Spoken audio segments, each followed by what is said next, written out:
አሰላሙ አለይኩም ወራህመቱላሂ ወበረካቱ። የተወደዳችሁ እንዴት ቆያችሁን? የጁማ ልዩ ኸበር የተካተተበት የጥቅምት 21 2018 ዓመተ ልደት ሚንበር ኸበር ጀመረ። ፋይዛ መሐመድ የዕለቱን ሚንበር ኸበር እየመራው ከናንተ ከተመልካቾች ጋር ቆያለሁ። እስከ ፍጻሜው አብራችሁን እንድትዘልቁ በአክብሮት እየጋበዝኩ ለዕለቱ ከያዝናቸው ጉዳዮች መካከል አበይቱን አስቀድማለሁ።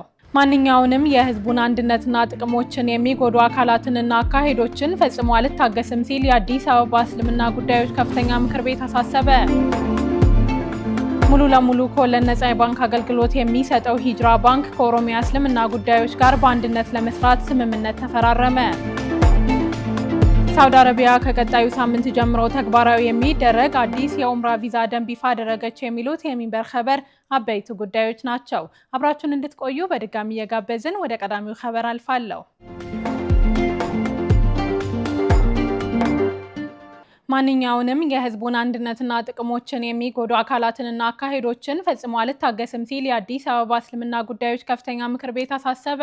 የአዲስ አበባ እስልምና ጉዳዮች ከፍተኛ ምክር ቤት ማንኛውንም የህዝቡን አንድነትና ጥቅሞችን የሚጎዱ አካላትንና አካሄዶችን ፈጽሞ አልታገስም ሲል ማሳሰቢያ የሰጠው ከ10 ቀናት በፊት ወደ አኺራ የተሻገሩትን የቀድሞ የኢትዮጵያ እስልምና ጉዳዮች ጠቅላይ ምክር ቤት ፕሬዝዳንት ተቀዳሚ ሙፍቲ ሀጂ ዑመር ኢድሪስ የተቀበሩበትን ስፍራ አስመልክቶ ባወጣው መግለጫ ነው። ከፍተኛ ምክር ቤቱ ተቀዳሚ ሙፍቲ ሀጂ ዑመር ኢድሪስ የተቀበሩበት ስፍራ በመካነ መቃብርነት እውቅና እንደሰጠው አስታውቋል። ተቀዳሚ ሙፍቲ ሀጂ ዑመር ኢድሪስ የተቀበሩበት ስፍራ ከአዲስ አበባ ከተማ አስተዳደር ፕላንና ልማት ኮሚሽን ሰኔ 5 2013 በተጻፈ ደብዳቤ ከቅይጥ መኖሪያነት ወደ መካነ መቃብርነት እንደተቀየረ ማረጋገጡንም ገልጸዋል። በዚህም ስፍራውን በአዲስ አበባ ውስጥ እንደሚገኙት የህዝበ ሙስሊሙ መካነ መቃብሮች በመቁጠር በ12ኛ መካነ መቃብርነት እውቅና ተሰጥቶታል ብለዋል።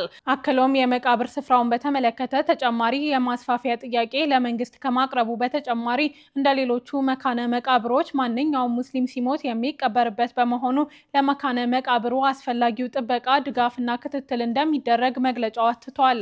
ካሁን በኋላ ከመካነ መቃብሩ ጋር በተያያዘ የሚደረጉ ማንኛውም አይነት አጀንዳ ሊቆም እንደሚገባ ያሳሰበው ምክር ቤቱ ውይይትን፣ መማማርንና መተሳሰብን ዓላማ ያላደረጉ መልእክቶች በማህበራዊ ሚዲያም ሆነ በማንኛውም መድረክ እንዳይተላለፉ ጥሪ አድርጓል። ማንኛውንም የህዝቡን አንድነትና ጥቅሞችን የሚጎዱ አካላትንና አካሄዶችን ፈጽሞ አልታገስም ያለው ከዚሁ ጋር አያይዞ ነው። የቀድሞው የኢትዮጵያ እስልምና ጉዳዮች ጠቅላይ ምክር ቤት ፕሬዝዳንት ተቀዳሚ ሙፍቲ ሀጂ ዑመር ኢድሪስ ስርዓተ ቀብር የተፈጸመው ጥቅምት 10 2018 ነበር። በኑዛዜ መሰረት የተከናወነ ነው የተባለው ስርዓተ ቀብር የተፈጸመው አዲስ አበባ ከተማ ውስጥ በሚገኘው ቁርአን በሚያቀርቡበት ቅጽር ግቢ ነው። ሂጅራ ባንክ ከኦሮሚያ እስልምና ጉዳዮች ጋር በአንድነት ለመስራት ስምምነት ተፈራረመ።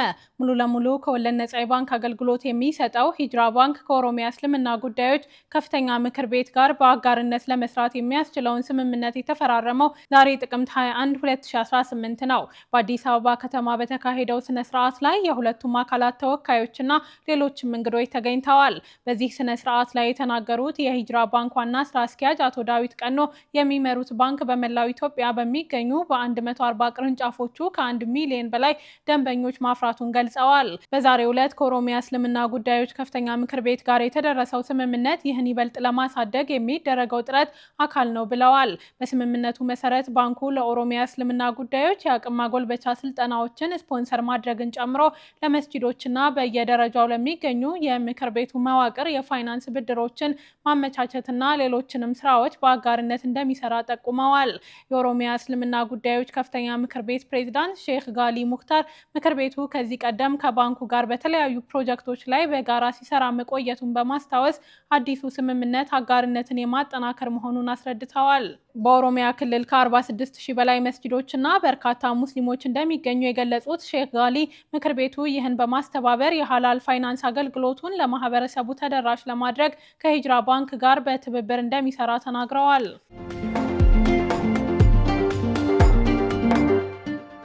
ሳውዲ አረቢያ የ3 ወር የኡምራ ቪዛ የተሰጣቸው ምዕመናን በአንድ ወር ውስጥ እድሉን እንዲጠቀሙበት የሚያስገድድ ደንብ ማሻሻያ ያደረገች።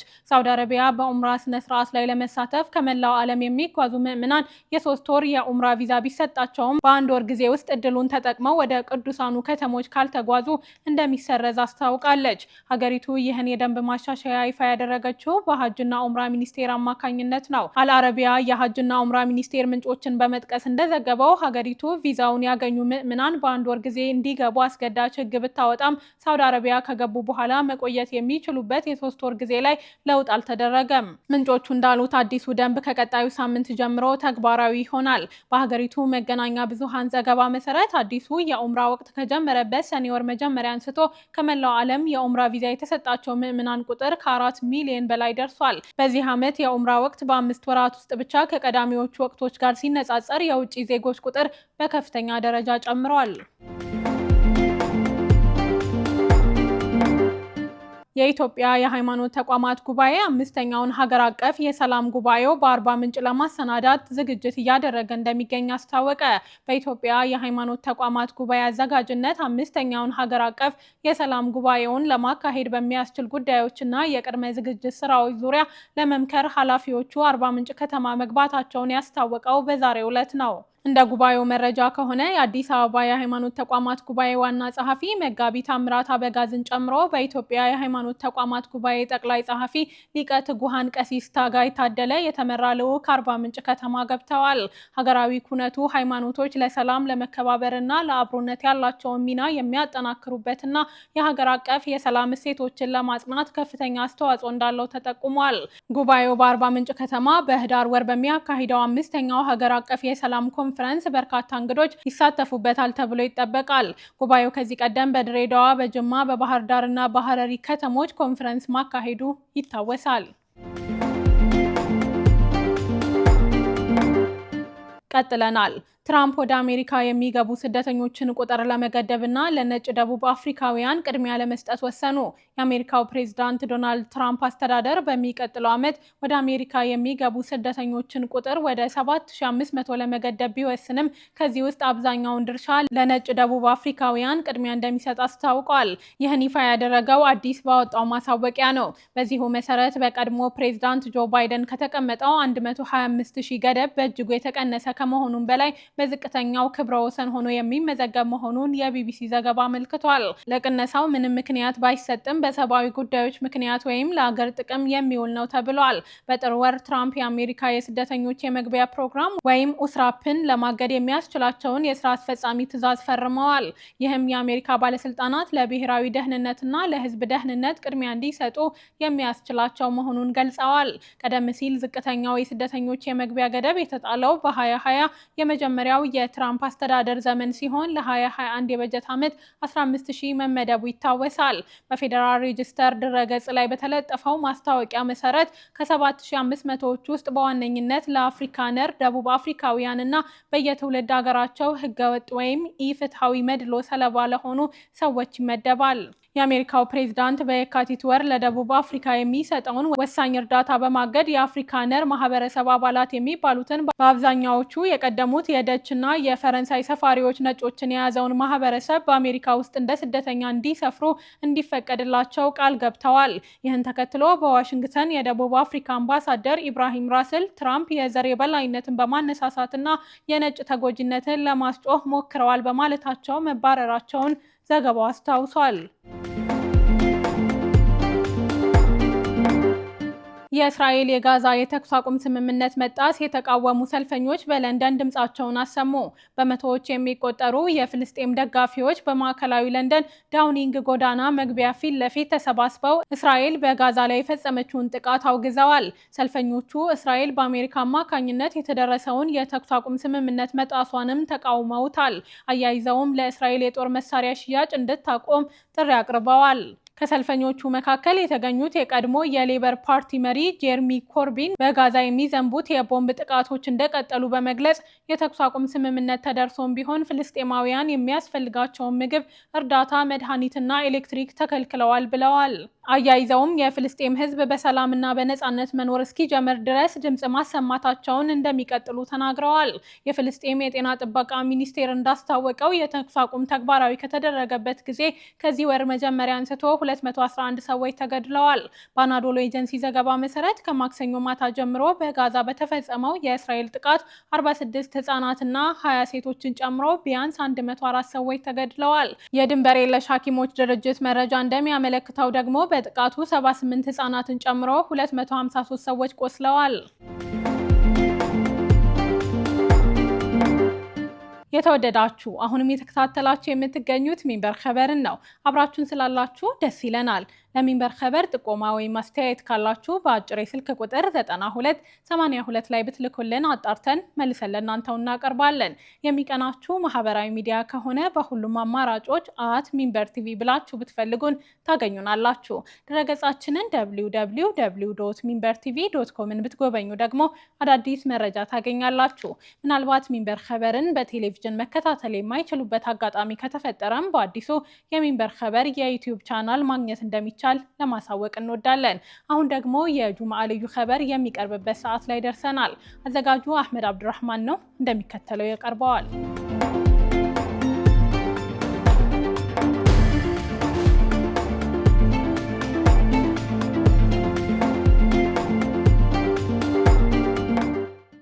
መፈንቅለ መንግስትና በወታደር መምራት በዕጣ የተፈረደባት የምትመስለው ሱዳን ዛሬም ነፍጥ ባነገቡ ልጆቿ ፈተናዋ ቀጥሏል። ወደ ልብ በሚዘልቅ የቁርአን ንባብ በመላው ዓለም በሚገኙ ምዕመናን የሚወደዱት የነ ሼህ ኑረይን ሙሐመድ ሲዲቅ ሀገር ሱዳን፣ የሼህ ሳልህ አህመድ ሳልህ ሱዳን፣ የሼህ ሐሰን ኢድሪስ ማህሙድ፣ የሼህ ኢድሪስ ታጁ አሪፍና ሌሎችም ድንቆች ሀገር ሱዳን መግባት፣ ሰርቶ መለወጥ፣ ዘርቶ መሰብሰብና ወልዶ መሳም ያለ ሰቀቀን የሚያደርጉት ጉዳይ አልሆነላቸውም። በእርግጥም ሱዳናውያን ባለፉት በርካታ ዓመታት ወደ ዲሞክራሲ ለመሻገር የሚያደርጉት ጉዞ አልቀናቸውም። 30 ዓመታት ብቻ ወደ ኋላ ስንመለስ እንኳ እንደ አውሮፓውያን አቆጣጠር በ1980ዎቹ መገባደጃ ዑመር ሐሰን አልበሽር መፈንቅለ መንግሥት አድርገው ሥልጣን ተቆናጠው አገሪቱ ለ3 አስርት ዓመታት በአንድ ሰው አገዛዝ ስር ለመቆየት ተገዳ ነበር። አልበሽር ከነዚህ ዓመታት የሥልጣን ቆይታቸው በኋላ መንበራቸውን የለቀቁት በሕዝብ እምቢታ ተገደው ነው። ይህንኑ ተከትሎ የአገሪቱ ጦር ሥልጣኑን የያዘ ሲሆን ወደ ሥልጣን የወጣው ይኸው ኃይል አሁንም በሕዝብ ተገዶ ሥልጣን ለሌሎች በማጋራት አገሪቱ የሽግግር መንግሥት ማግኘት ችላ ነበር።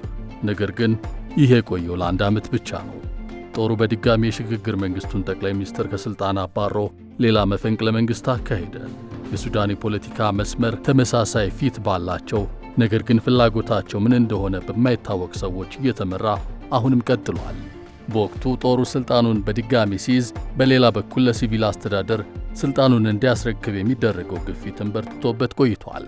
ጦሩ ሥልጣኑን ለሲቪል አስተዳደር አስተላልፋለሁ እያለ ቢቆይም ግልጽ የሆነ አቅጣጫ አላሳየም ነበር። በዚህ መሃል በአገሪቱ ዋና ጦርና ሁለተኛው የአገሪቱ ጦር ነው በሚባለው የፈጥኖ ደራሽ ኃይል መሪዎች ማለትም በጄኔራል አብዱልፈታህ አልቡርሃንና በጄኔራል መሐመድ ሐምዳን ዳጋሎ ወይም ሄሜቲ መካከል የነበረው ልዩነት እየሰፋ እየፈረጠመ አደባባይ ወጣ። የሁለቱ ወታደሮች ጠብ መነሾ ፈጥኖ ደራሽ ኃይሉ ከሀገሪቱ መደበኛ ኃይል ጋር የሚዋሃድበት ጊዜ ላይ ነበር። እነዚህ ሁለት ጄኔራሎች ከዚህ ቀደም በዳርፉር ጦርነት ወቅት ከጃንጃዊድ ሚሊሻ ጋር በአንድ ወገን የተሰለፉ ናቸው። የያኔው የዳርፉር ግጭት መሪዎቹ በጦር ወንጀል የሚከሰሱበት ነው። አሁን በእስር ላይ የሚገኙት የቀድሞ ፕሬዝዳንት አልበሽር ከተከሰሱባቸው መዝገቦች መካከል ከዚሁ ጋር የተገናኘው አንቀጽ አለበት። የሁለቱ ጄኔራሎች ጠብ በገላጋይ አልረታ ብሎ በኢትዮጵያ አቆጣጠር ሚያዝያ 7 2015 ማን እንደጀመረው እስካሁን ድረስ ግልጽ ባልሆነ ሁኔታ ጦርነት ጀመረ። ሁለቱ አካላት በሚያካሂዱት ጦርነት የፕሬዝዳንቱን ቤተ መንግሥት፣ አየር ማረፊያና ብሔራዊ ጣቢያ ለመቆጣጠር በተደጋጋሚ ከባድ ፍልሚያ አካሂደዋል። ተፋላሚዎቹ ነገራቸው ሁሉ የሚፈጸመው በመሃል ከተማ መሆኑ ኪሳራውን አብዝቶታል። ወደ 3ኛ ዓመቱ እየተጓዘ የሚገኘው ግጭት እንዲቆም ኢትዮጵያን ጨምሮ አሜሪካ፣ የተባበሩት መንግስታት፣ ሳውዲ አረቢያና ዩናይትድ ኪንግደም ጫና አድርገዋል። ነገር ግን ጥረታቸው አንድም ፍሬ አላፈራም። ባለፈው ሳምንት ከዚህ ቀደም በሳውዲ አረቢያ በተካሄደ ሽምግልና ተሳታፊ የነበረችው አሜሪካ ፕሬዝዳንት ዶናልድ ትራምፕ በድጋሚ ለግጭቱ እልባት ለመስጠት እየተንቀሳቀሱ እንደሚገኙ ተነግሯል። ትራምፕ የጋዛን የሰላም ዕቅድ ለማስፈጸም ግብፅ ሻርም አልሼህ ያገኟቸውን የግብፁን አቻቸውን አብዱልፈታህ አልሲሲን ይህን ጉዳይ አንድ መላ አብጅለት ብለው ኃላፊነት ሰጥተዋቸዋል። ይህንኑ ተከትሎ የግብፅ ፕሬዝዳንት የሱዳን መደበኛ ጦር አዛዡ ሌተናል ጄኔራል አብዱልፈታህ አልቡርሃንን ካይሮ ጋብዘው ውይይት አድርገው ቡርሃን ተወካዮቻቸውን ባለፈው ሳምንት ዋሽንግተን ልከዋል። በዚያ የቡርሃን ተወካዮች ከተቀናቃኛቸው የፈጥኖ ደራሽ ኃይል ተወካዮች ጋር ቀጥተኛ ባልሆነ መንገድ ውይይት አካሂደዋል። በውይይቱ ላይ የሱዳን የውጭ ጉዳይ ሚኒስትር ሙህዲን ሳሊም ከአሜሪካ ምክትል የውጭ ጉዳይ ሚኒስትር ክሪስቶፈር ላንዳው ጋር ተገኝተው ነበር። በስብሰባው ላይ እንደቀደመው ጊዜ ሁሉ የግብፅ፣ ሳውዲ አረቢያና የተባበሩት አረብ ኤምሬቶች ተወካዮችም ተሳታፊ ሆነዋል። እርስ በርስ መወነጃጀልና ኃይለ ቃላት ይበዙበት ነበር የተባለው ንግግር እስካሁን ድረስ የሚጨበጥ ፍሬ ስለማፍራቱ የታወቀ ነገር የለም። በዚህ መሃል ሱዳን ሌላ ትራጀዲ አስተናግዳ ያለፉትን ቀናት የዓለም አቀፍ መገናኛ ብዙሃን የፊት ገጽ ማሟሻ ሆናለች።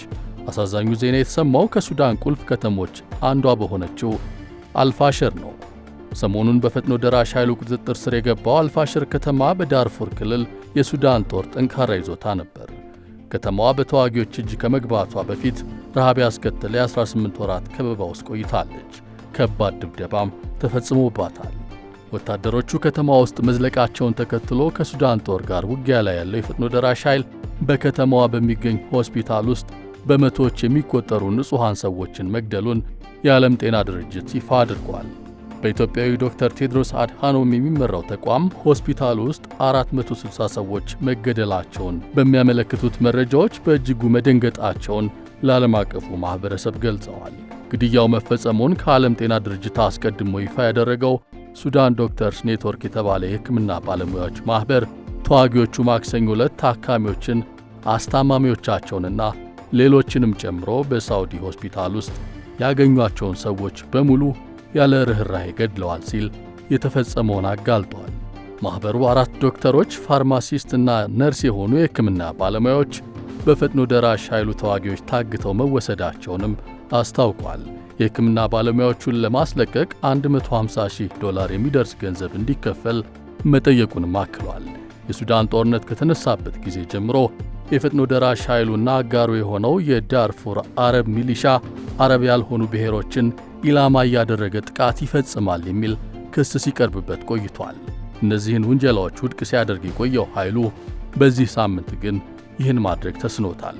የፈጥኖ ደራሽ ኃይሉ መሪ ጄኔራል መሐመድ ሐምዳን ዳጋሎ በአልፋሽር ጥሰቶች መፈጸማቸውን በማመን ምርመራ እንደሚደረግባቸው ተናግረዋል። ለዚህ ሰበብ የሆነው ወታደሮቹ የፈጸሙት ግፍ ነው። ከአልፋሽር የፈጥኖ ደራሽ ተዋጊዎችን ለማምለጥ ዕድለኛ የሆኑ ሰዎች በአሁኑ ሰዓት የሚገኙት 80 ኪሎ ሜትር ርቀት ላይ በምትገኘው ታዊላ ነው። በዚህ ስፍራ የተገኙ ሱዳናውያን በመንገድ ላይ ያጋጠማቸውን መከራ ሁሉ ለዓለም አቀፍ መገናኛ ብዙሃን ተናግረዋል። በቡድን ተከፋፍለው ድብደባ እንደተፈጸመባቸው፣ ሰዎች ፊት ለፊታቸው ሲገደሉ መመልከታቸውን ጭምር ለመገናኛ ብዙሃኑ አስረድተዋል። አሁንም በከተማዋ የሚገኙ ንጹሐን ስጋት እንደተጋረጠባቸው የዓለም ጤና ድርጅት ማሳሰቢያ እየሰጠ ይገኛል። በዚሁ ሳያበቃ የታጣቂ ቡድን ወታደሮች የፈጸሙትን ግፍ ራሳቸው በካሜራ ቀርጸው ለዓለም አዳርሰዋል። በቪዲዮዎቹ ወታደሮቹ ነውራቸውን በጸያፍ ቃላት አጅበው ወንጀላቸውን በራሳቸው አጋልጠዋል።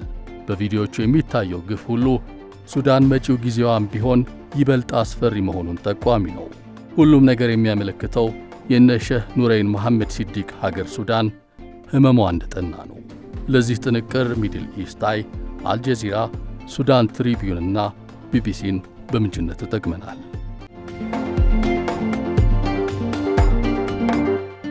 ውድ ተመልካቾች ለዛሬ ያዘጋጀነው የሚንበር ኸበር በዚሁ ተጠናቀቀ። ፋይዛ መሐመድ አብሬያችሁ ቆየሁ። ወሰላሙ አለይኩም ወራህመቱላሂ ወበረካቱ።